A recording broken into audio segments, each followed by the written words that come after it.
And when I got the dog, and we have 2 female dogs because my grand dog is with us all the time, and the dog does dog's business, my lawn turns into brown patches. And I would carefully try to reseed those brown patches and get it to come back, but they turned into mud patches. And I decided I'm becoming a crazy man, and it's hard to practice patience with the dogs. So I figured they're not going to change because they're just dogs. I've got to change, so we tore out the grass and put in turf. I can be a lot more patient when the dogs are dealing with turf. Sometimes, to be patient, we need to change our circumstances, right? Because there's just life that's happening. And I can't stop a kid from being a kid, a dog from being a dog, or a human being from just plain being a human being. And if I find myself getting all irritated because they're just being who they are, it's probably me that has to change the circumstances. Make sense? It's a challenge.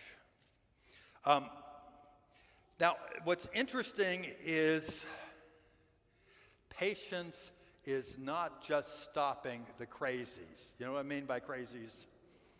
Get all wound up. It's not just putting a lid on it. Because I don't know, my mom used to always have a pressure cooker, and I think just putting a lid on it sometimes is just the pressure cooker going. I've got to actually change things. And I'm curious that the word for patience in Greek is macrothymia. Macro, we know, kind of big, not micro, but macro, big. Thymia being the Greek word for feelings. So if you're a professional counselor, you could diagnose something with dysthymia. A person is kind of low-grade depressed over a long period of time. Or one of my favorites is so many young men these days are diagnosed with, you get this? Alexithymia. A without, lex meaning the words for, like lexicon, or thymia meaning feelings. In other words, I have no way of being able to name my feelings, so I can't get in touch with them. And I'm stuck with mad, glad, or bad. Mad, glad, or mad. Mad, glad, or sad. Really crude sorts of things. But macrothymia seems to be about something bigger, right? The patience is to kind of have room for a bunch of feelings. And I'm curious that patience comes after love, joy, and peace. And I suspect we can't really have patience without first tapping into love, a care for the other person and what's best for them. Joy, just enjoying and savoring the goodness of the moment. And peace. Things are going to be okay. I have hope. This is not a crisis.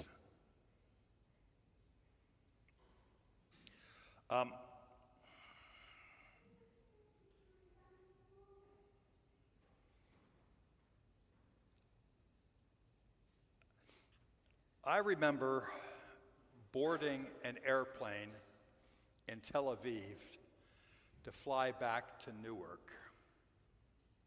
It's an 11-hour flight.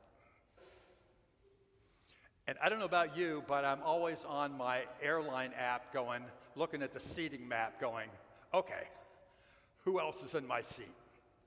At my age, I need an aisle seat. Because I need to be able to get up and do business. I notice in my row, the window seat is occupied, the middle seat is empty. And I'm thinking, oh good, 11 hours without tussling over that center armrest. We're good. I get in early, get my bag stowed, get everything wiped down, and I'm waiting to see who's going to sit down next to me, and do we actually have that empty seat. Anybody been there like that? And all these people are going by, and I'm looking, who's staring at that seat? And this young woman comes down the aisle, and she's looking at the numbers and looks at that seat, and I think, she's the one. And I get up to let her in, and my heart sinks, because she's holding in her arms Josephine, or a little boy just like Josephine. And I'm thinking, 11 hours. For takeoff and landing, the little one's in her seat. Otherwise, he's in the middle seat, being a little kid. And I realize at this moment I can do one of two things. I can try to pretend I'm in my seat alone with a bubble and just ignore. Or I can put on the grandpa attitude and say, how can I be of assistance and enjoy the little kid there? We had a great 11 hours. The kid would nap, but Mom and I had a conversation about her husband who was stationed in the Middle East, and she was there on a visit, and he was coming back.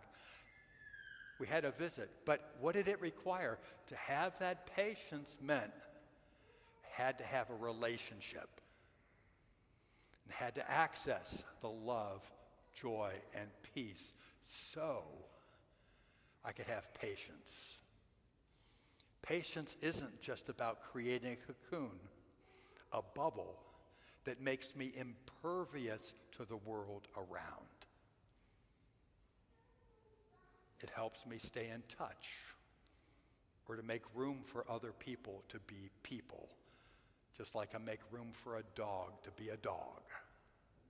But isn't that what Jesus teaches us all the way along? Kevin read the passage from Exodus where God is known as being long-suffering and patient and faithful and merciful from generation after generation. Jesus teaches us in the prayer, not only is God a father-like figure that loves us and cares for us, but we also should be praying that we have forgiveness